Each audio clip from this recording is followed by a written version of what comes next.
The stagecoach rattled to a halt in front of the general store, and Margaret Lawson pressed her gloved hand against her churning stomach, wondering if she had made the greatest mistake of her life by coming to Georgetown, Colorado in the spring of 1876. Dust swirled around the coach wheels as she peered through the window at the rough mining town nestled in the Rocky Mountains, its wooden buildings clustered along muddy streets still showing patches of melting snow. She had traveled over 1,000 miles from St. Louis with nothing but a battered trunk containing her few possessions and a letter from Samuel Vance, a rancher who had advertised for a wife through a matrimonial agency. The letter had been kind, even warm, but Margaret knew that words on paper could hide a multitude of sins. She had learned that lesson the hard way. The driver opened the door and extended a weathered hand to help her down. Margaret took a deep breath and stepped onto the wooden boardwalk, her dark traveling dress covered in the fine powder of the trail. She was 23 years old, with auburn hair tucked beneath a simple bonnet and green eyes that had seen more heartache than most women her age. The reason she was here, the reason she had fled St. Louis and answered an advertisement from a stranger, burned in her chest like a brand she could never remove. She was a widow, but that was not the worst of it. Her husband had died in a gambling dispute just 8 months after their wedding, leaving her with nothing but debts and a reputation stained by his crimes. Thomas had been charming and handsome, but he had also been a thief and a cheat, and when he died, the good people of St. Louis made it clear that his widow was not welcome in respectable society.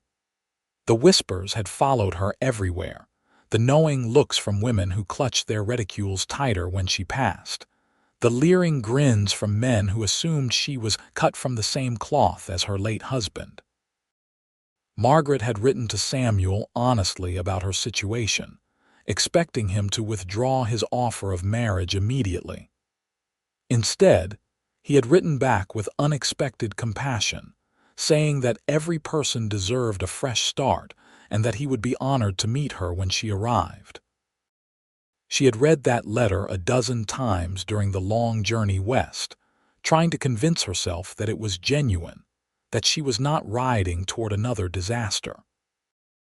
Now, standing on the boardwalk with her trunk at her feet and curious eyes watching from doorways and windows, she felt exposed and vulnerable. A man in a black suit approached, his expression neutral but not unkind. "Miss Lawson?" he asked, removing his hat. "Yes," she replied, her voice steadier than she felt. "I'm Reverend Thomas Whitfield. Samuel Vance asked me to meet you and bring you to his ranch. He would have come himself, but one of his horses took ill yesterday and he could not leave it." Margaret felt a flutter of anxiety.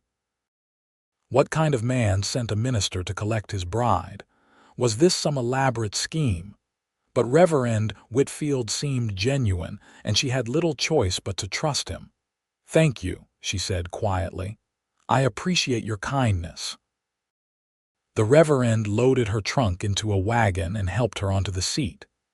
As they drove through Georgetown, he pointed out the various establishments: the assay office, the mercantile, the hotel, the saloon from which rough laughter spilled into the street. The town was alive with the energy of the silver boom, miners and businessmen crowding the walkways. But Margaret noticed the rough edges, the mud and the shouting, the casual violence that seemed to simmer just beneath the surface.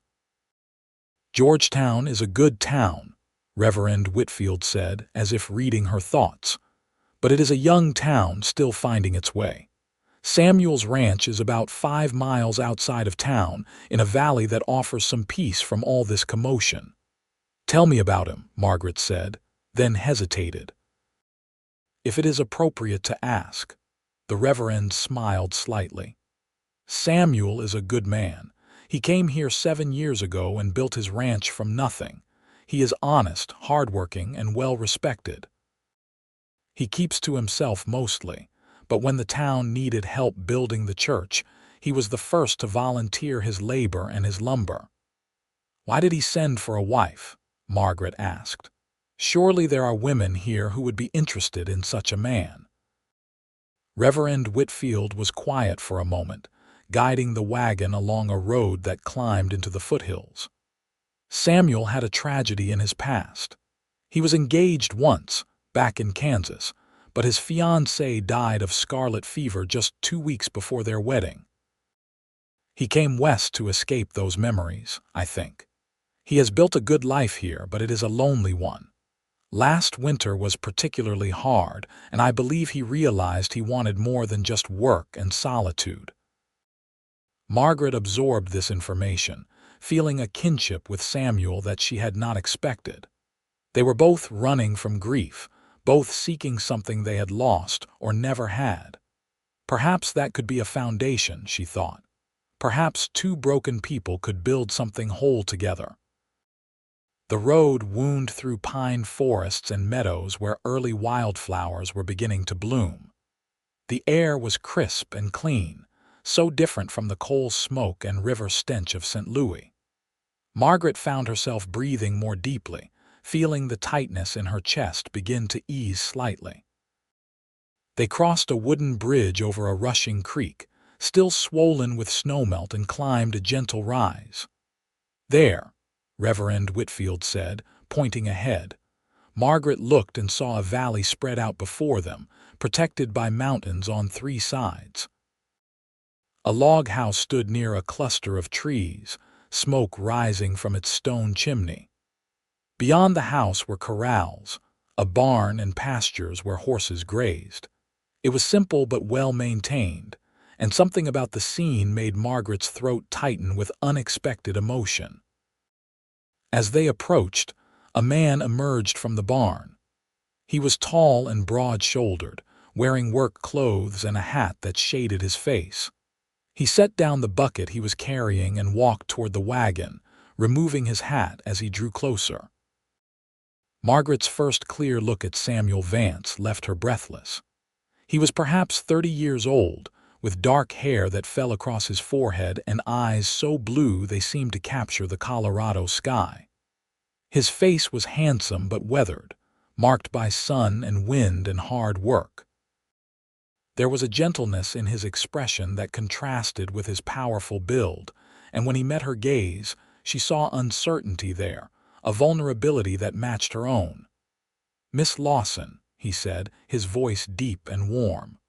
"Welcome. I hope the journey was not too difficult." "Thank you, Mr. Vance," she replied, accepting his hand as he helped her down from the wagon. His grip was strong but careful, and he released her immediately, stepping back to give her space. "Please call me Samuel," he said. "I am glad you are here safely." Reverend Whitfield unloaded her trunk, and Samuel invited them both inside. The house was larger than it had appeared from outside, with a main room that served as kitchen and living area, and 2 smaller rooms that Margaret assumed were bedrooms. Everything was clean and orderly, but it had the sparse quality of a place inhabited by someone who owned only what was necessary. "I have prepared the bedroom for you," Samuel said, gesturing to one of the doors. "The other room is mine. I want you to know that there is no pressure, no expectation. We can take whatever time you need to become acquainted before we marry, if that is still what you wish." Margaret had expected many things, but not this careful courtesy. She looked at Samuel and saw sincerity in his eyes, and felt the tight knot of fear in her chest loosen slightly. "Thank you," she said softly. "That means more to me than you know." Reverend Whitfield stayed for coffee, making light conversation that helped ease the awkwardness of the situation.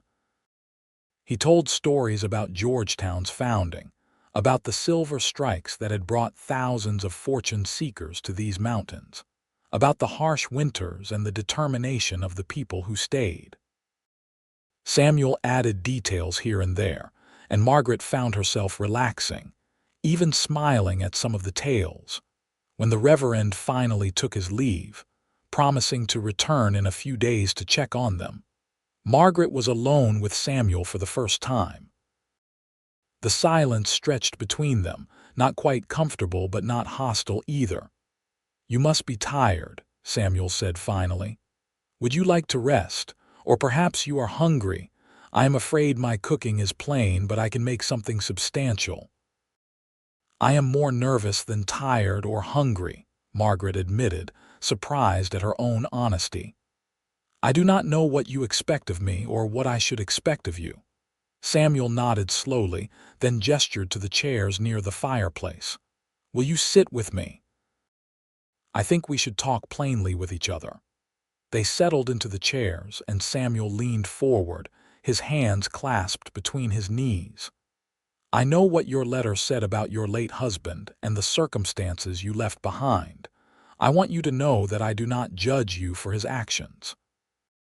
You are not responsible for the choices another person made." Margaret felt tears prick her eyes. Most people did not see it that way. They assumed I must have known what he was doing, that I must have helped him somehow. Or they thought I was simply foolish and weak for marrying him in the first place. "Were you in love with him?" Samuel asked gently. Margaret considered the question carefully. "I thought I was. He was exciting and attentive, and I was young and flattered by his attention. My parents had died the year before, and I was alone and grieving. Thomas seemed like salvation, but I realized after we married that I did not really know him at all. He kept me separate from his business dealings, and I learned the truth only after he died, when the creditors and the police came to our door." Samuel was quiet for a moment, his blue eyes thoughtful. "I understand what it is like to build your hopes on someone and then lose them. My fiancée, Elizabeth, was the kindest woman I ever knew. When she died, I thought my life was over. I came here because I could not bear to stay in Kansas, where everything reminded me of what I had lost. For years, I told myself that work was enough, that I did not need anything more. But this last winter, sitting alone in this house night after night, I realized I was not living, I was just existing." "What made you decide to advertise for a wife?" Margaret asked. Samuel stood and walked to the window, gazing out at the mountains. "I went to a dance in town last Christmas. I watched the families there, the way the husbands and wives moved together, the way they smiled at each other across the room. I saw the children playing, and I felt such longing that it was like a physical ache. I am 31 years old and I have built something here, but it feels hollow without someone to share it with." Margaret rose and moved to stand beside him. "I understand that feeling. I wanted a family, a home, a life filled with ordinary happiness. Instead, I got scandal and shame. When I saw your advertisement, I almost dismissed it as impossible, but something made me write that letter. I thought that even if you rejected me, at least I would have been honest about who I am." Samuel turned to look at her, and the intensity in his gaze made her breath catch. "I do not want you to feel that you owe me anything, Margaret. You have traveled a long way, and if you decide that this is not what you want, I will help you find a situation in Georgetown, or provide you with the means to travel elsewhere. But if you are willing to give this a chance, to see if we might build something together, I promise to treat you with respect and kindness. I promise to be honest with you and to never judge you for your past." Margaret felt something shift inside her, a cautious hope that she had not allowed herself to feel in months. "I would like to try," she said quietly. "I would like to see if we can make this work." Samuel smiled then, a genuine expression that transformed his serious face. "Then let us start by getting to know each other. Let me show you the ranch, and you can tell me what you think of it." They spent the rest of the afternoon walking the property. Samuel showed her the barn where he kept 6 horses, explaining his hope to eventually breed quality horses for the mining operations and ranches in the area. He showed her the chicken coop, which currently housed a small flock, and the garden plot that he had not yet planted because he did not have time to tend it properly. He showed her the creek that provided fresh water year-round and the meadow where he cut hay in the summer. Margaret listened and asked questions, genuinely interested in the life Samuel had built. She told him about her childhood in St. Louis, about her father who had been a schoolteacher and her mother who had taken in sewing to help make ends meet. She talked about the books she loved to read, about her skill with numbers that had helped her father with his accounts, about her dreams of having a garden and learning to preserve food for the winter. As the sun began to set, painting the mountains in shades of gold and pink, they stood together on a small rise overlooking the valley. The beauty of it took Margaret's breath away, and she felt tears slip down her cheeks before she could stop them. "What is wrong?" Samuel asked, concern in his voice. "Nothing is wrong," Margaret said, wiping her eyes. "It is just that this is so beautiful and you are so kind, and I had convinced myself that I did not deserve anything good anymore. I thought I would spend the rest of my life paying for mistakes that were not even mine." Samuel reached out slowly, giving her time to pull away if she wished, and gently touched her shoulder. "You deserve happiness, Margaret. You deserve respect and kindness and a life that brings you joy. I cannot promise that everything will be perfect, but I can promise that I will do my best to give you those things." Margaret looked up at him, seeing the sincerity in his eyes, and felt something crack open inside her heart. "Why are you being so good to me? You do not know me." "I could be a terrible person." Samuel's smile was gentle. "I could be a terrible person too. We are both taking a risk, but I believe that people reveal themselves through their actions over time. Let us judge each other by what we do, not by what others have said or assumed about us."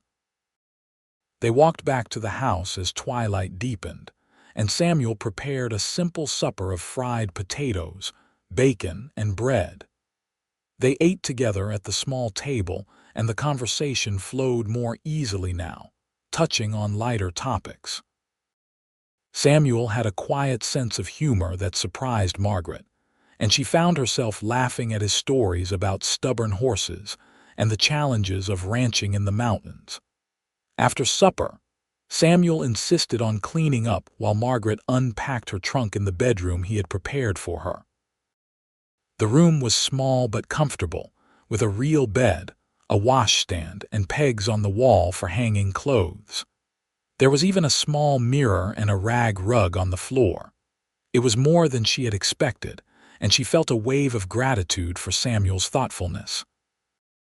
That night, lying in a real bed for the first time in weeks, Margaret stared at the ceiling and thought about the strange turns her life had taken. Just that morning, she had been filled with dread and fear, certain that she was traveling toward disappointment or worse.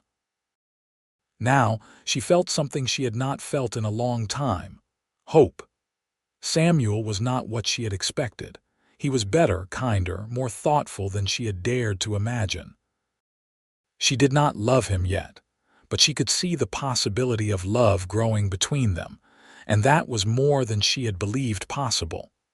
In the other room, Samuel lay awake as well, thinking about the woman who had arrived that afternoon. Margaret was lovely, but it was more than her physical beauty that had struck him. There was a strength in her, a resilience that showed in the way she held herself despite the pain he could see in her eyes. She had been hurt and judged unfairly, and yet she had found the courage to travel across the country to start over with a stranger. Samuel felt protective of her, and also drawn to her in a way that both excited and frightened him. He had thought his heart was permanently closed after Elizabeth's death, but Margaret's presence had awakened something he thought was dead. The next morning, Samuel woke before dawn, as was his habit, and went out to tend the animals. When he returned to the house, he found Margaret already awake, dressed in a simple calico dress, with her hair braided and pinned up. She had started a fire in the stove and was examining the supplies in the larder. "Good morning," she said, turning to smile at him. "I hope you do not mind that I looked through your provisions. I thought I might make breakfast." "I do not mind at all," Samuel said, hanging his hat on a peg. "I would be grateful. My cooking is functional but not particularly tasty." Margaret set to work, and soon the smell of coffee and frying eggs filled the house. She found flour and made biscuits, working with a competence that spoke of years of practice. Samuel watched her move around the kitchen, fascinated by how naturally she seemed to fit into the space. They ate breakfast together, and afterward, Margaret insisted on washing the dishes while Samuel went back out to work. "I need to feel useful," she said when he protested. "Let me help in whatever way I can." Over the next several days, they fell into a comfortable routine. Samuel worked on the ranch, repairing fences, training horses, and tending to the various tasks that filled his days. Margaret took over the household duties, cooking and cleaning and organizing. She also began working on the garden, turning over the soil and planning what to plant. Samuel provided seeds and tools, and watched with quiet pleasure as she threw herself into the work. In the evenings, they sat together and talked. Margaret learned about Samuel's childhood in Kansas, about his parents who had died when he was young, about his years working on other people's ranches before saving enough to start his own. Samuel learned about Margaret's love of reading, her talent for mathematics, her secret dreams of seeing the ocean someday. They shared stories and laughter, and slowly, the walls between them began to come down. On the 5th day after Margaret's arrival, Samuel suggested they ride into Georgetown to purchase supplies. Margaret had not been on a horse in years, but Samuel was patient, selecting a gentle mare and helping Margaret become comfortable in the saddle. They rode together through the spring morning, and Margaret felt a sense of freedom she had not experienced in a long time. Georgetown was busy as always, and Margaret was acutely aware of the curious stares they received. Samuel introduced her to the shopkeepers and townspeople they encountered, simply saying that she was his intended bride. Most people were polite, though Margaret saw speculation in their eyes. She held her head high, refusing to show the anxiety churning in her stomach. At the general store, they purchased flour, sugar, coffee, and various other supplies. The proprietor, a round man named Henry Sullivan, was friendly and welcoming. His wife Clara came from the back room and immediately engaged Margaret in conversation about Georgetown, offering advice about which merchants were honest and which to avoid. Margaret was grateful for the kindness, even as she wondered how long it would last if Clara learned about her past.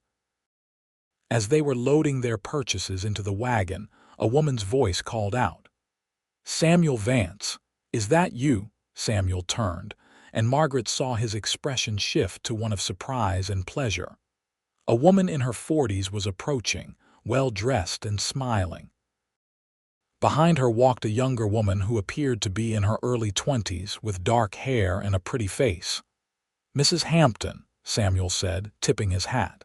"It is good to see you, and Miss Hampton, you look well." "We have just arrived from Denver, Mrs. Hampton said, her eyes moving curiously to Margaret. "We have taken a house here for the season. My husband has mining interests in the area, but Samuel, you must introduce us to your companion." Margaret felt her stomach clench, but Samuel's voice was steady and warm. "Mrs. Hampton, Miss Hampton, may I present Miss Margaret Lawson? She has recently arrived from St. Louis and we are to be married." Mrs. Hampton's eyebrows rose and Miss Hampton's smile faltered slightly. "How wonderful," Mrs. Hampton said, though her tone suggested otherwise. "A whirlwind romance, it seems." "Margaret answered my advertisement for a wife," Samuel said calmly. "We are taking time to become acquainted, but I am fortunate that she agreed to come." Miss Hampton's expression had hardened, and Margaret suddenly understood. The younger woman had set her cap for Samuel, and Margaret's arrival had spoiled her plans. The realization made her uncomfortable, but Samuel seemed oblivious to the tension. They exchanged a few more pleasantries, and then the Hampton women moved on. As Samuel and Margaret continued loading the wagon, Margaret noticed Miss Hampton glancing back at them, her expression unreadable. "Miss Hampton seemed surprised by your news," Margaret said carefully as they drove out of town. Samuel was quiet for a moment. "Isabella Hampton has made her interest in me clear on several occasions. I have been polite but distant. I have no romantic feelings for her, and I found her forwardness uncomfortable." "She is very beautiful," Margaret observed. Samuel looked at her directly. "She is. But beauty alone is not enough. Isabella strikes me as someone who wants a husband for status and comfort, not for partnership or true affection. I want more than that." Margaret felt a warm glow at his words and reached out to touch his arm lightly. "I am glad," she said softly. That night after supper, Samuel asked Margaret to walk with him. They strolled down to the creek, where the water rushed over smooth stones, creating a soothing sound. The stars were beginning to appear in the darkening sky, and the air was cool and fragrant with pine. "I have been thinking," Samuel said, stopping near the water's edge. "We have known each other less than a week, but I feel more comfortable with you than I have with anyone in years. I do not want to rush you, but I wonder if you might consider setting a date for our wedding. Not immediately, but perhaps in a few weeks. That would give us more time to be certain, but it would also make your position here more secure." Margaret's heart began to race. She had been thinking about the same thing, wondering when Samuel would broach the subject. "I would like that," she said. "I feel comfortable with you too, Samuel. More than comfortable, actually. I find myself thinking about you when we are apart, wondering what you are doing, looking forward to our evenings together." Samuel turned to face her fully, reaching out to take her hands in his. "I am falling in love with you, Margaret. I did not expect it to happen so quickly, but it is true. You have brought life back to this place and to me. I want to build a future with you if you will have me." Margaret felt tears spring to her eyes, but they were tears of joy this time. "I am falling in love with you too," she whispered. "I was so afraid when I came here, so certain that I would be rejected and judged, but you have shown me nothing but kindness and respect. You have made me believe that I can have a happy life again." Samuel lifted one hand to gently cup her cheek, his thumb brushing away a tear. "May I kiss you?" he asked softly. Margaret nodded, her breath catching in her throat. Samuel leaned down slowly, giving her every opportunity to pull away, and pressed his lips to hers in a kiss that was gentle and sweet and full of promise. Margaret felt warmth spread through her entire body, and when Samuel pulled back, she swayed toward him, not wanting the moment to end. "In 3 weeks," Samuel said, his voice rough with emotion. "Let us marry in 3 weeks. That will give Reverend Whitfield time to read the banns and make arrangements. Is that acceptable to you?" "Yes," Margaret said, smiling up at him. 3 weeks is perfect." They walked back to the house hand in hand, and that night, Margaret lay in her bed with her fingers pressed to her lips, still feeling the pressure of Samuel's kiss. She had not believed it possible to feel this way again, to feel cherished and desired and hopeful. Samuel Vance was a gift she had not expected, and she promised herself that she would do everything in her power to be a good wife to him. The next 3 weeks passed in a blur of activity and happiness. Samuel took Margaret to meet Reverend Whitfield, and they set the wedding date. The Reverend agreed to perform the ceremony at the ranch, understanding that Samuel and Margaret wanted a simple, private affair. Margaret wrote a letter to the one friend she still had in St. Louis, sharing her happiness, but knowing it was unlikely the woman would be able to attend. Samuel insisted on taking Margaret back to Georgetown to purchase fabric for a wedding dress. At the general store, Clara Sullivan fussed over Margaret, helping her select a beautiful cream-colored silk and offering to assist with the sewing. Margaret was touched by the kindness, and the two women spent several afternoons together, stitching the dress and talking about everything from recipes to the challenges of life in a mining town. During this time, Margaret also met more of Georgetown's residents. Most were welcoming, though she sensed reserve in some, as if they were waiting to see what kind of woman she would prove to be. She ignored the whispers and focused on being herself, helping at the church when volunteers were needed, and treating everyone with courtesy and kindness. Isabella Hampton, however, made her displeasure clear. Margaret encountered her twice in town, and both times the younger woman was barely civil, her remarks edged with subtle barbs. Margaret tried to ignore it, but she could not help feeling uneasy. There was something calculating in Isabella's eyes that suggested she was not ready to give up on Samuel. Samuel noticed Margaret's discomfort after the second encounter. "What did Isabella say to you?" he asked as they drove home. Margaret hesitated, not wanting to cause trouble. "She simply made it clear that she thinks I am not suitable for you. She suggested that a man of your standing should marry someone with better connections and a more respectable background." Samuel's jaw tightened. "Isabella knows nothing about what is suitable for me. And she has no right to speak to you that way. If she approaches you again, I want you to tell me immediately."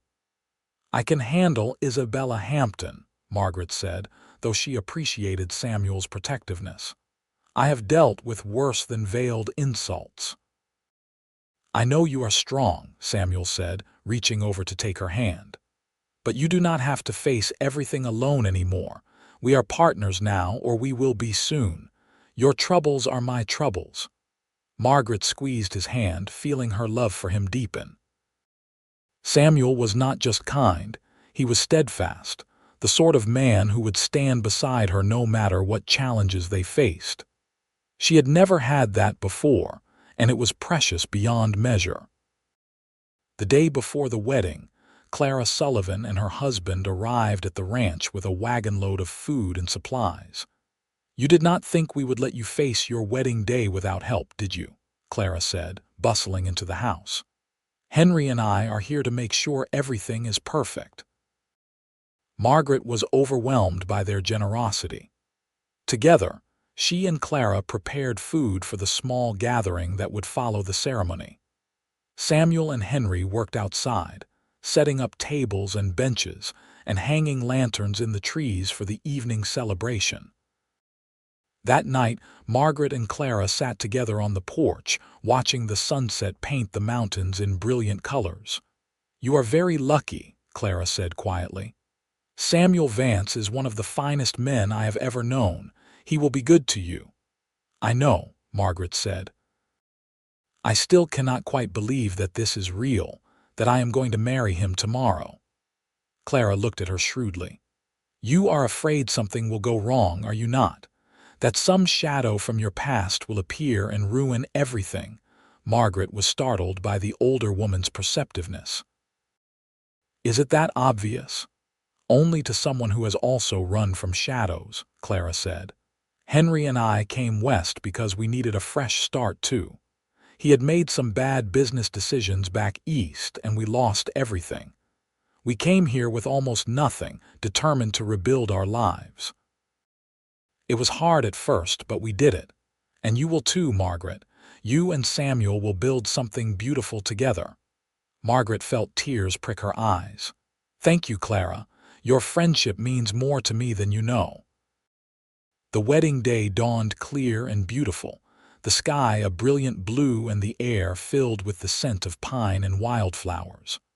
Margaret woke early, her stomach fluttering with nerves and excitement. Clara arrived before breakfast, shooing Samuel out of the house so she could help Margaret prepare. Margaret bathed and washed her hair, then sat wrapped in a robe while Clara worked magic with a curling iron. The cream silk dress fit perfectly, the bodice snug, and the skirt falling in elegant folds to the floor. Clara had brought a bouquet of wildflowers, purple and yellow and white, tied with a ribbon. When Margaret looked at herself in the small mirror, she barely recognized the woman staring back. She looked happy, almost radiant, her green eyes bright and her cheeks flushed with color. This was not the broken, desperate woman who had arrived in Georgetown 3 weeks ago. This was someone new, someone hopeful and in love. The ceremony was scheduled for late afternoon, when the light would be soft and golden. As the time approached, Margaret felt her nervousness increase. Clara seemed to sense this and squeezed her hand. "It is normal to be nervous," she said. "But remember, Samuel loves you. He chose you. Nothing else matters." Reverend Whitfield arrived, followed by Henry Sullivan and 3 other couples from town who had become friendly with Samuel over the years. Margaret was touched that people had made the journey to the ranch to witness their wedding. And then Samuel emerged from his room and Margaret's breath caught. He wore a new suit, dark and well-fitted, and he had trimmed his hair and shaved. He was devastatingly handsome, but it was the expression on his face when he saw her that made Margaret's heart soar. He looked at her as if she were the most precious thing in the world, as if he could not quite believe his good fortune. They stood together before Reverend Whitfield, with the mountains rising behind them and their friends gathered close. The Reverend spoke about love and commitment, about the sacred bond of marriage and the responsibilities they were undertaking. He asked them to make their vows to each other, to promise to love and cherish and honor each other all the days of their lives. When Samuel spoke his vows, his voice was strong and sure, his blue eyes never leaving Margaret's face. When it was Margaret's turn, she spoke from her heart, promising to stand beside Samuel through whatever joys and sorrows life brought them, to be his partner and his love for as long as she lived. Samuel slipped a simple gold band onto her finger, and Reverend Whitfield pronounced them husband and wife. "You may kiss your bride," he said with a smile. Samuel cupped Margaret's face in his hands and kissed her with a tenderness that made her feel cherished and desired all at once. Their friends applauded, and when they finally pulled apart, Margaret saw tears in Samuel's eyes that matched her own. The celebration that followed was joyful and warm. They ate the food Clara and Margaret had prepared, and Henry Sullivan brought out a fiddle and played lively tunes that had people clapping and tapping their feet. As the sun set and the lanterns began to glow, Samuel led Margaret in a dance under the stars, and she felt as if she were living in a dream. Later, after their guests had departed and the house had grown quiet, Samuel and Margaret stood together in the main room, suddenly shy with each other. They were married now, truly husband and wife, and the intimacy of that reality hung between them. "Are you tired?" Samuel asked softly. "A little," Margaret admitted, "but mostly I am happy. This has been the most wonderful day of my life." Samuel reached out and gently removed the pins from her hair, letting the auburn waves fall around her shoulders. "You are so beautiful," he murmured. "I am the luckiest man alive." Margaret reached up and touched his face, running her fingers along his jaw. "I love you, Samuel. I did not think I could ever feel this way about anyone, but I love you with all my heart." "I love you too," Samuel said, and then he kissed her again, longer and deeper than before. Margaret felt desire kindle inside her, warm and insistent, and when Samuel lifted her into his arms and carried her to his bedroom, now their bedroom, she went willingly, ready to begin this new chapter of their life together. The night was tender and passionate, filled with whispered words and gentle touches as they learned each other's bodies and hearts. Samuel was patient and careful, making sure Margaret felt safe and cherished, and she responded with a passion that surprised them both. When they finally fell asleep, wrapped in each other's arms, Margaret felt a peace she had never known before. The days and weeks that followed were filled with the ordinary routines of married life, but to Margaret, they were extraordinary. She woke each morning beside her husband, helped him with the ranch work when she could, and spent her days making their house a true home. She planted the garden and tended it carefully, watching with satisfaction as the vegetables began to grow. She learned to preserve food, to make butter and cheese, to do all the tasks that a ranch wife needed to master. Samuel was an attentive and loving husband. He never took Margaret for granted, always thanking her for meals and noticing the small ways she improved their home. He taught her to ride better, taking her on long excursions through the mountains where they explored hidden valleys and crystal-clear lakes. In the evenings, they read together, or Samuel played a harmonica he had owned since childhood while Margaret sang along. Their physical relationship deepened as well, the initial shyness giving way to a comfortable intimacy. Margaret discovered that she enjoyed the marriage bed far more than she had with Thomas, because Samuel saw it as an expression of love rather than just physical satisfaction. He was generous and attentive, and she felt desired and beautiful in his arms. Summer arrived in full force, bringing long days of sunshine and hard work. The hay had to be cut and stored, the horses required training and care, and there were endless repairs and improvements to be made around the ranch. Margaret worked alongside Samuel whenever possible, learning the rhythms of ranching and discovering strengths she had not known she possessed. In late July, Margaret began to feel tired and queasy in the mornings. At first, she attributed it to overwork or too much time in the sun, but when the symptoms persisted, a realization began to dawn. She counted the weeks since her last monthly course and felt a surge of joy and fear.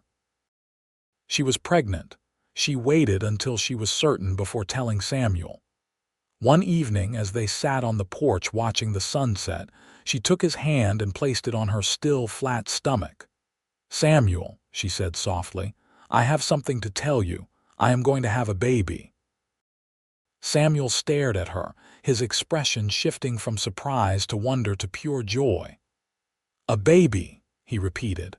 "Margaret, are you certain?" "As certain as I can be without seeing a doctor," she said. "I think the baby will come in late winter or early spring." Samuel let out a whoop of joy and pulled her into his arms, kissing her face and hair. "This is incredible, a baby, our baby." He pulled back suddenly, concern replacing his joy. "Are you well? Do you need to rest more? Should we go to town to see the doctor?" Margaret laughed at his sudden anxiety. "I am well, I promise. Women have been having babies since the beginning of time. But yes, we should see the doctor soon, just to make sure everything is progressing as it should."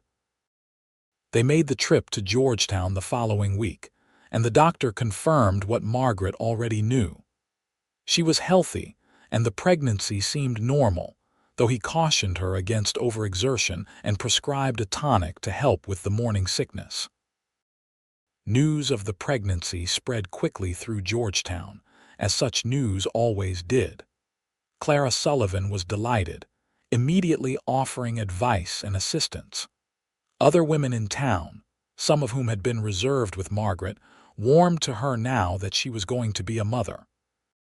Pregnancy had a way of making a woman respectable, regardless of her past.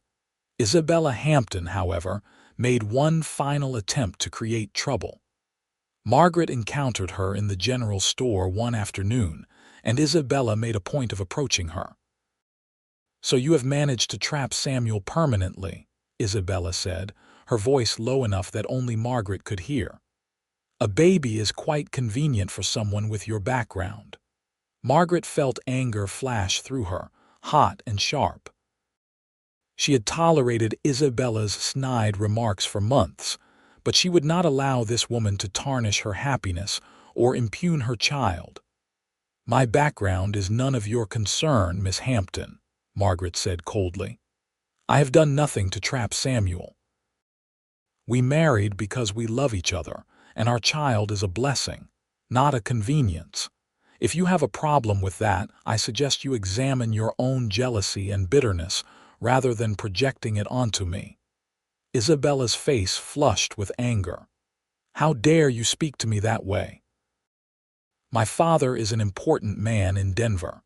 One word from me and I could ruin you socially." Margaret laughed, surprising herself. "Ruin me?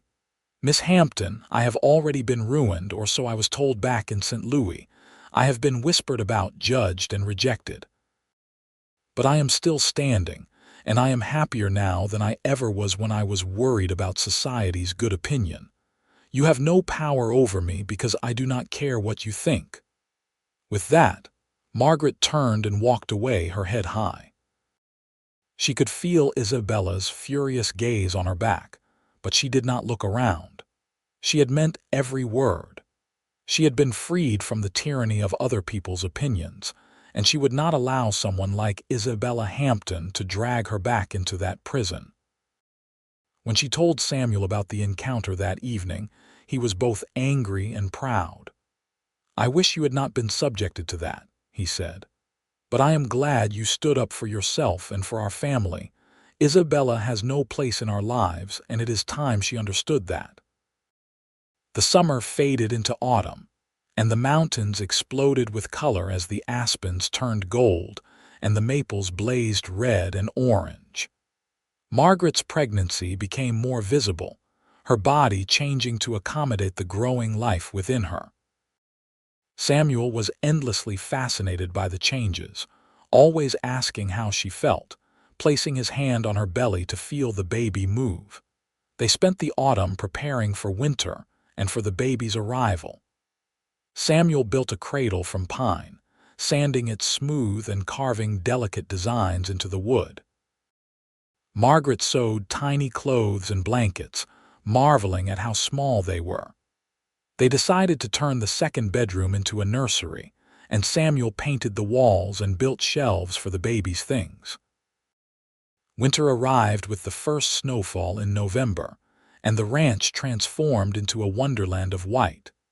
The work did not stop, but it changed, focused more on caring for the animals and making sure they had enough food and water. Margaret stayed inside more, working on her sewing and knitting, preparing meals and keeping the house warm and comfortable. Christmas came, and Samuel insisted on cutting a small pine tree and bringing it inside. They decorated it with strings of popcorn and paper ornaments, and Samuel gave Margaret a beautiful shawl he had ordered from Denver. Margaret gave Samuel a set of leather gloves she had made herself, and they spent the day in quiet contentment, grateful for each other, and for the life they had built. In late February, when the snow still lay deep on the ground and the nights were bitterly cold, Margaret went into labor. Samuel, despite all his preparations, panicked slightly when her pains began in the middle of the night. He wanted to ride for the doctor immediately, but Margaret calmly told him there was time, that first babies took many hours to arrive. As dawn broke, Samuel finally did ride for the doctor and also for Clara Sullivan, who had promised to attend the birth. He returned with both of them, along with another woman from town who had experience as a midwife. The three of them took over the bedroom, shooing Samuel out and closing the door. Samuel paced the main room for hours, jumping at every sound from the bedroom, tormented by the knowledge that Margaret was in pain and he could do nothing to help. It was the longest day of his life, and by the time evening arrived, he was nearly out of his mind with worry. Finally, just as the sun was setting, he heard the thin, reedy cry of a baby. He froze, his heart pounding, and then Clara opened the door, her face beaming. "You have a son, Samuel," she said. "A beautiful, healthy son, and Margaret is tired but well." Samuel pushed past her into the room, his eyes immediately finding Margaret. She lay in the bed, looking exhausted but radiant, holding a tiny bundle wrapped in blankets. When she looked up and saw Samuel, she smiled, and he saw tears on her cheeks. "Come meet your son," she said softly. Samuel approached the bed on shaking legs and looked down at the baby in Margaret's arms. He was small and red-faced, with a cap of dark hair and eyes that seemed to try to focus on his father's face. Samuel felt his heart expand with a love so fierce it was almost painful. "He is perfect," Samuel whispered, reaching out to touch the baby's tiny hand.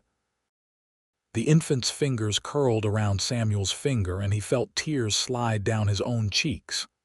"Thank you, Margaret. Thank you for giving me this gift." Margaret smiled tiredly. "He is our gift, Samuel, our son. I thought we might name him James, after your father." Samuel nodded, unable to speak past the lump in his throat. James Vance. It was a good, strong name for his son. The doctor and the midwife gave instructions for caring for both mother and baby, and then they left, along with Clara, promising to return the next day to check on them. Samuel and Margaret were alone with their son, and the house was quiet except for the baby's small sounds and the crackling of the fire. Samuel sat on the edge of the bed, one arm around Margaret, the other hand resting gently on his son's head. "I have never been happier than I am at this moment," he said. "I have everything I ever wanted right here in this room." Margaret leaned her head against his shoulder. 2 years ago, I thought my life was over. I thought I would never be happy again, never have a family or a home where I was loved and valued. And now look at us. We have all of this, and it is more than I ever dreamed possible." "You took a huge risk coming here," Samuel said. "You left everything you knew and traveled across the country to marry a stranger. That took tremendous courage." "I thought I was running away," Margaret said. "But maybe I was running toward something, toward you, toward this life.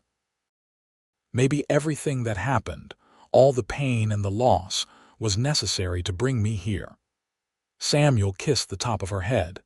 "I do not know if I believe that things happen for a reason," he said, "but I am grateful for every choice and circumstance that brought you to me. I promise you, Margaret, I will spend the rest of my life making sure you never regret coming to Colorado." "I could never regret it," Margaret said, looking down at their sleeping son. "This is where I belong with you and James, in this beautiful place. This is home." The weeks after James's birth were exhausting but joyful. Margaret was up at all hours feeding the baby, and Samuel helped as much as he could, changing diapers and walking the floor with James when he was fussy. They were both sleep-deprived, but they marveled at every tiny change in their son, every new sound he made, every expression that crossed his small face. Spring arrived, bringing warmer weather and the renewal of life across the ranch. The garden began to flourish again, the horses frolicked in the meadows, and James grew stronger and more alert. Samuel hired a young man from town to help with the ranch work, giving him more time to spend with his family. In May, they took James to Georgetown to be baptized. Reverend Whitfield performed the ceremony, and Clara and Henry Sullivan stood as godparents. The church was full of people who had come to know and respect Samuel and Margaret, and as Margaret looked around at the friendly faces, she realized she had found acceptance and community in this rough mountain town. After the ceremony, there was a celebration at the Sullivans' home. People brought food and gifts for the baby, and Margaret found herself surrounded by women offering advice and sharing stories about their own children. She felt embraced by this community in a way she never had in St. Louis, where people had been more concerned with appearances and social standing than genuine friendship. As the afternoon wore on, Margaret stepped outside for a breath of fresh air, carrying James with her. She stood on the porch, looking at the mountains that surrounded Georgetown, thinking about how much her life had changed in just over a year. Samuel came out and joined her, slipping his arm around her waist. "What are you thinking about?" he asked. "I am thinking about Grace," Margaret said softly. "I arrived here expecting judgment, expecting to be rejected once people knew my story. But you offered me grace instead. You saw past my mistakes and my shame, and you gave me a chance to start over. And because you did that, I have this incredible life now. I have you and James and a home and friends. I have everything I never thought I would have." Samuel turned her to face him, his expression serious. "We all need grace, Margaret. Every single one of us has made mistakes, has things in our past we are not proud of. The difference is whether we let those things define us or whether we choose to move forward. You chose to move forward, to take a risk and build a new life. That is why you have what you have, because you were brave enough to accept grace when it was offered." Margaret rose on her toes and kissed him, not caring that they were standing on a public porch where anyone might see. "I love you, Samuel Vance," she said. "I will love you until the day I die." "And I love you," Samuel replied, pulling her close. "You and James are my whole world." Time passed in the way it does when life is full and happy. James grew from an infant to a toddler, learning to walk and talk, filling the house with laughter and energy. Samuel's horse breeding operation expanded, gaining a reputation for quality animals, and the ranch prospered. Margaret became known throughout Georgetown for her kindness and her skill at organizing community events, and she formed deep friendships with several women in town. When James was 2 years old, Margaret discovered she was pregnant again. This time, the news was less of a surprise but no less joyful. Samuel was thrilled at the prospect of another child, and James, when told he would be a big brother, seemed excited even though he did not fully understand what that meant. The second pregnancy was easier than the first, perhaps because Margaret knew what to expect and was less anxious. In the autumn of 1879, she gave birth to a daughter they named Sarah, after Samuel's mother. Sarah had Margaret's auburn hair and green eyes, and from the beginning, she was a calm, contented baby who rarely cried. James was initially confused by this tiny creature who had invaded his home, but under Margaret's gentle guidance, he became a devoted big brother, always wanting to help with the baby and bring her toys. Samuel watched his family grow with a sense of wonder and gratitude that never diminished. Life on the ranch settled into a comfortable pattern. The children grew and thrived, and Samuel and Margaret's love deepened with each passing year. They had their challenges, of course. There were harsh winters when supplies ran low, illnesses that frightened them, disagreements that had to be worked through. But they faced everything together, their commitment to each other unwavering. Georgetown continued to grow and change. The silver boom brought wealth to some and heartbreak to others. New families arrived and others left when their luck ran out. Through it all, Samuel and Margaret remained steady, their ranch a refuge of stability and love. One evening in the summer of 1882, when James was 5 and Sarah was almost 3, the family sat on the porch watching the sunset.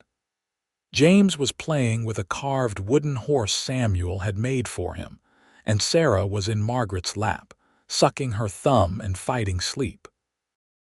Samuel sat beside his wife, his arm around her shoulders, feeling a contentment so profound it was almost overwhelming. "You ever think about St. Louis?" Samuel asked quietly. "About what your life might have been like if you had stayed?" Margaret was silent for a moment, considering the question. "Sometimes," she admitted, "but not with regret. If I had stayed, I would have remained trapped by my past, defined by my late husband's crimes. I would have been alone and unhappy, always trying to prove myself to people who had already decided I was unworthy. Here, I have been able to become the person I was meant to be. I have been able to build a life based on love and honesty rather than appearance and judgment." "I am glad you came," Samuel said simply. "I cannot imagine my life without you and the children. You saved me, Margaret. Before you arrived, I was just going through the motions, working myself to exhaustion so I would not have to think about how lonely I was. You gave me a reason to live again, to hope again." Margaret shifted Sarah to her other side and reached for Samuel's hand. "We saved each other," she said. "That is what love does. It does not fix everything, but it gives us the strength to face whatever comes. It gives us a reason to keep trying, keep growing, keep believing that good things are possible." Samuel brought her hand to his lips and kissed it. "I have never told you this, but when I first wrote that advertisement for a wife, I was terrified. I thought no woman would want to come all the way to Colorado to marry a man she had never met. And when you wrote back and told me about your situation, I almost let fear stop me from responding. I thought maybe I was taking on too much, that your troubles would become my troubles." "What changed your mind?" Margaret asked. "Your honesty," Samuel said. "You could have hidden your past, could have come here and let me discover the truth later. But you were honest with me from the beginning, even though you knew it might cost you your chance at a new start. That told me everything I needed to know about your character, and I am so grateful I listened to my instincts and wrote back to you." They sat in comfortable silence as the sky darkened and the first stars appeared. James abandoned his toy and climbed into Samuel's lap, and Samuel wrapped his arms around his son, breathing in the little boy smell of sunshine and dirt and childhood.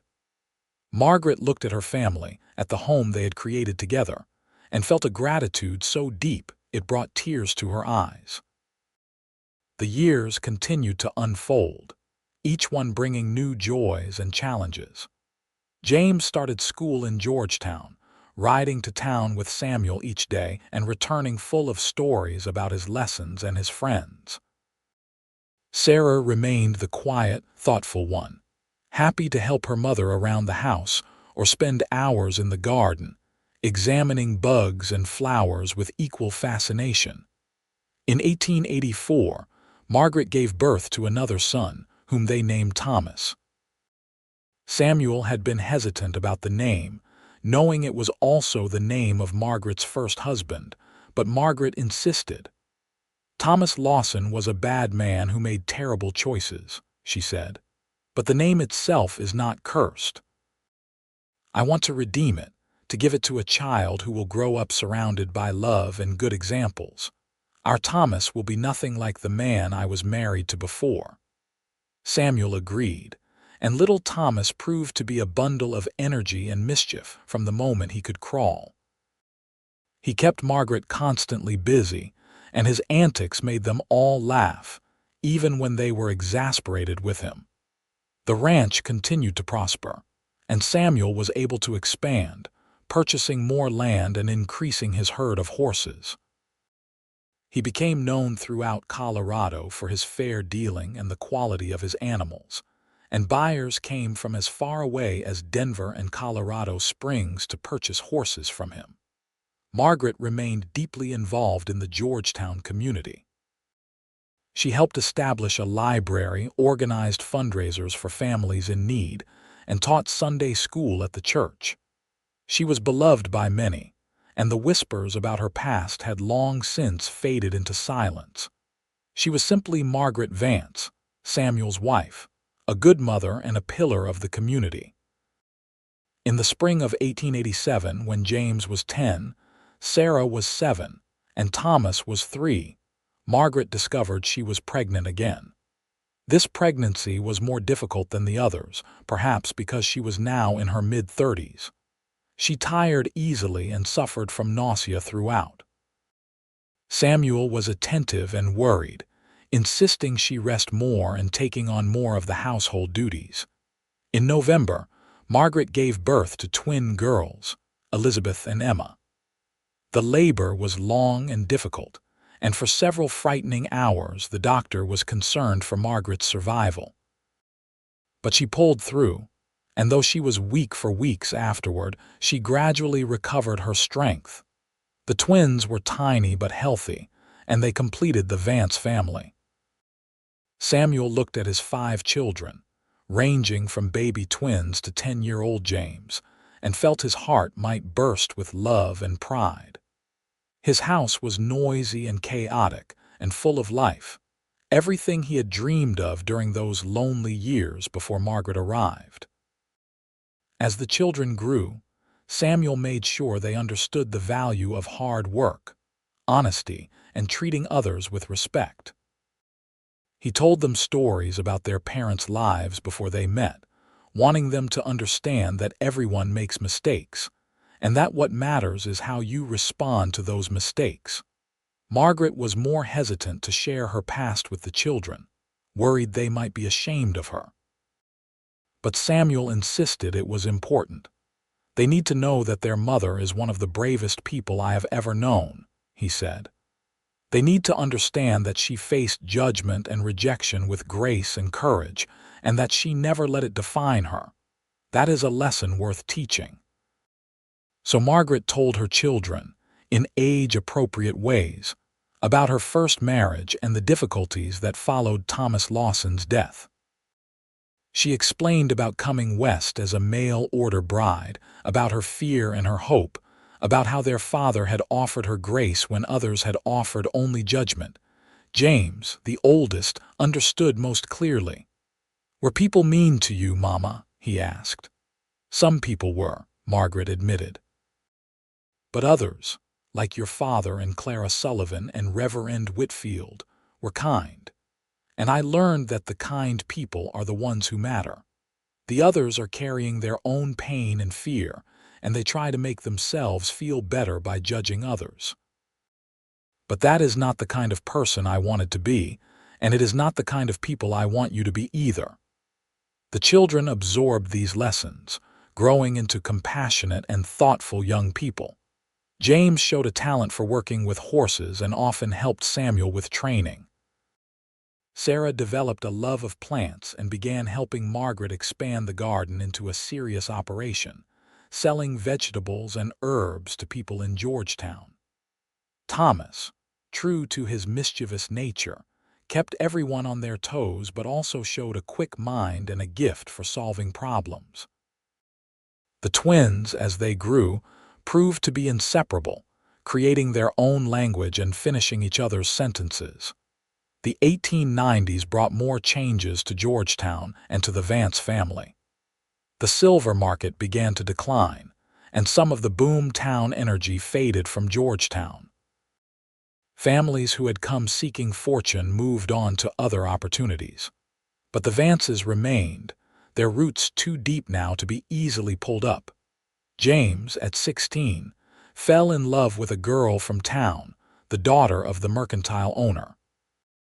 Samuel and Margaret watched with amusement and tenderness as their son navigated the confusing waters of first love.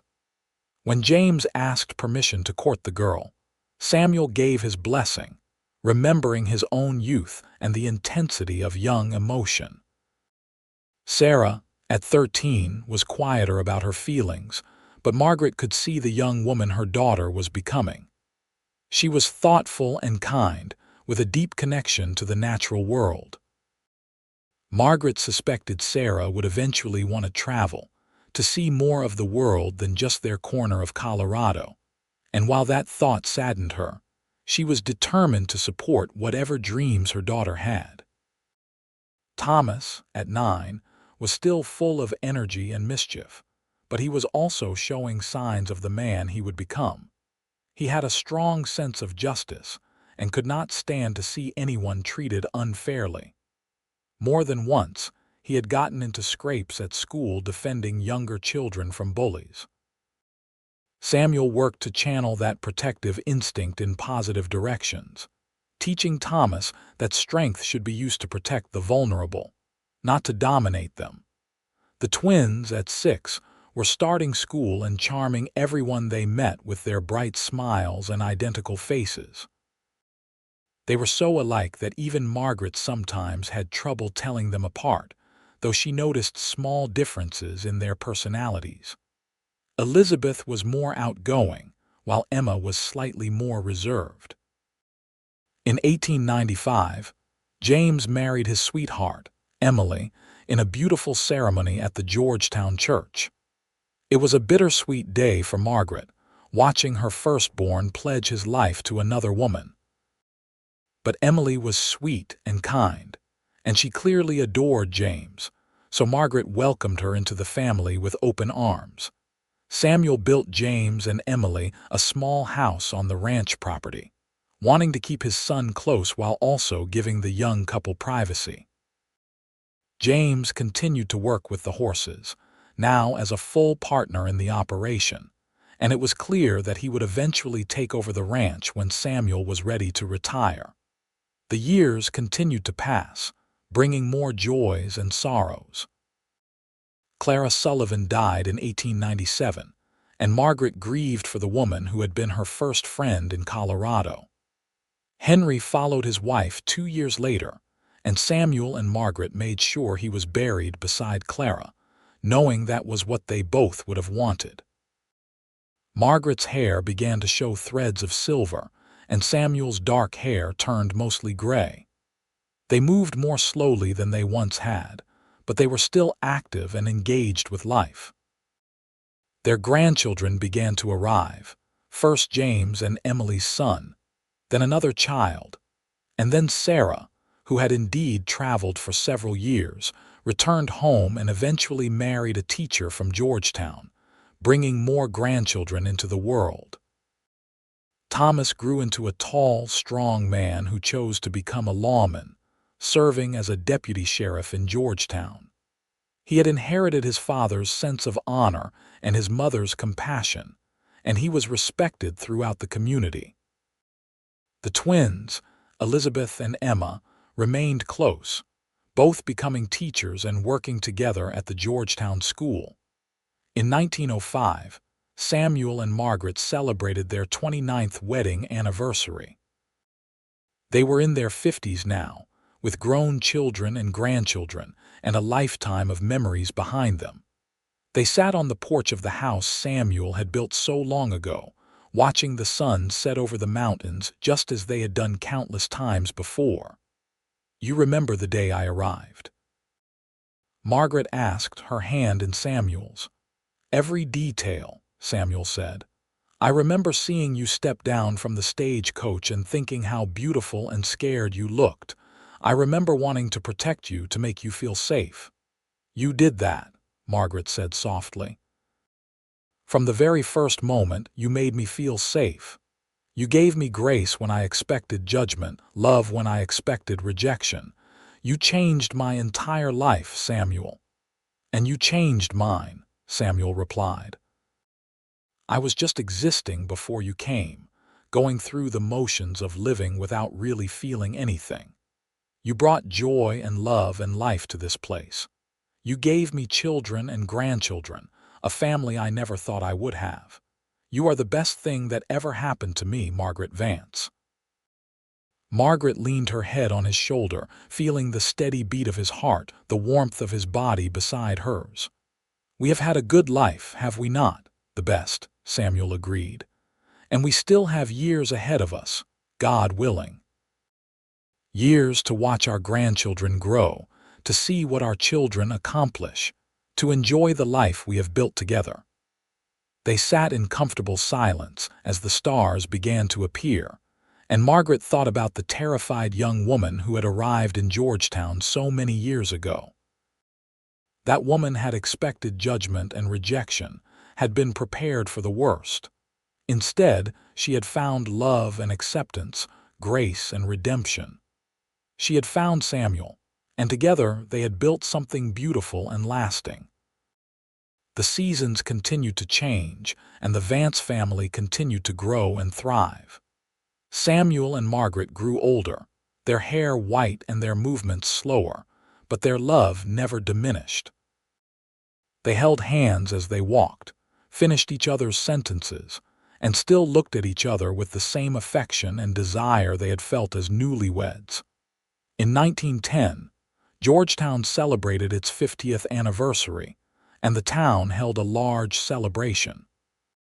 Samuel and Margaret attended with their children and grandchildren, and they were honored as one of the founding families who had helped build the community. As Margaret stood on the platform with Samuel beside her, looking out at the crowd of familiar faces, she felt a profound sense of gratitude and belonging. She thought about that advertisement Samuel had placed so many years ago, the one that had brought her across the country to marry a stranger. She thought about the fear and hope she had carried with her on that long journey, the desperate desire for a fresh start. And she thought about how abundantly that prayer had been answered. Samuel squeezed her hand and she looked up at him, seeing the love in his blue eyes still as bright as they had been when he was young. "Thank you," she whispered. "For what?" Samuel asked. "For everything," Margaret said. "For seeing past my mistakes, for giving me a chance, for loving me the way you have, for building this beautiful life with me." Samuel smiled and kissed her forehead. "Thank you for being brave enough to come to Colorado, for trusting me when you had every reason to be afraid, for loving me back. We have been partners in everything, Margaret, and I would not change a single moment of our life together." As the celebration continued around them, with music playing and people laughing and children running through the streets, Samuel and Margaret Vance stood together, their hands clasped, their hearts full. They had faced hardship and joy, sorrow and celebration, always together, always supporting each other. Margaret had arrived in Georgetown expecting judgment, certain that her past would follow her forever. Instead, Samuel had offered her grace, a gift so precious it had transformed her entire life. And in accepting that grace, in choosing to trust and love again, Margaret had given Samuel an equally precious gift, the family and home he had longed for, the love he thought he would never find again. Their story was not one of perfection or ease. It was a story of two broken people who had found each other and, through love and commitment and grace, had built something whole and beautiful. It was a story of redemption and second chances, of the courage it takes to start over, of the healing power of being truly seen and loved. As the sun set over the Colorado mountains, painting the sky in brilliant shades of gold and pink and purple, Samuel and Margaret stood together, surrounded by the family they had created, the community they had helped build, and the love they had nurtured for over 3 decades. They had been given grace, and they had given it back in return, creating ripples that extended far beyond their own lives. Years later, when both Samuel and Margaret had passed on, their children and grandchildren would gather to remember them. They would tell stories about the mail-order bride who had arrived expecting judgment and the cowboy who had offered grace instead. They would talk about the love that had sustained them through decades, about the values they had instilled in their children, about the legacy they had left behind. And they would understand, these descendants of Samuel and Margaret Vance, that love is not about perfection. It is about acceptance and forgiveness, about seeing someone's whole self and choosing to love them anyway.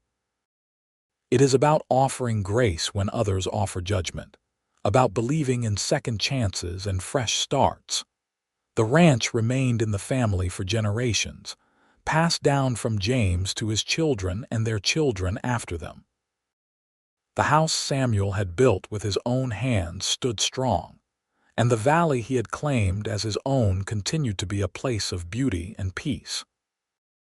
And always, the story of Samuel and Margaret was told, a reminder that everyone deserves grace, that love can heal even the deepest wounds, and that the bravest thing a person can do is trust again after being betrayed, hope again after being disappointed, and love again after being hurt. Margaret had arrived in Georgetown, Colorado in 1876 as a frightened widow with a stained reputation, expecting nothing but judgment. She had left this world decades later as a beloved wife, mother, grandmother, and pillar of her community, having lived a life filled with love and purpose. The difference between those two women was Samuel Vance and the grace he had offered her. But it was also Margaret herself, her courage to accept that grace and build a new life from the ashes of her old one. Their love story was not dramatic or sensational. It was quiet and steady, built on daily choices to be kind, to be patient, to be faithful. It was about showing up for each other day after day, year after year, through the mundane and the extraordinary. It was about partnership and respect, passion and tenderness, laughter and tears. It was, in the end, exactly what both of them had dreamed of, and more than either had dared to hope for. It was grace made manifest, love given freely, and a life built together that was richer and fuller than anything they could have created alone. And it all began with a simple advertisement, a brave decision, and a cowboy who looked at a woman expecting judgment and offered her love beyond her dreams instead.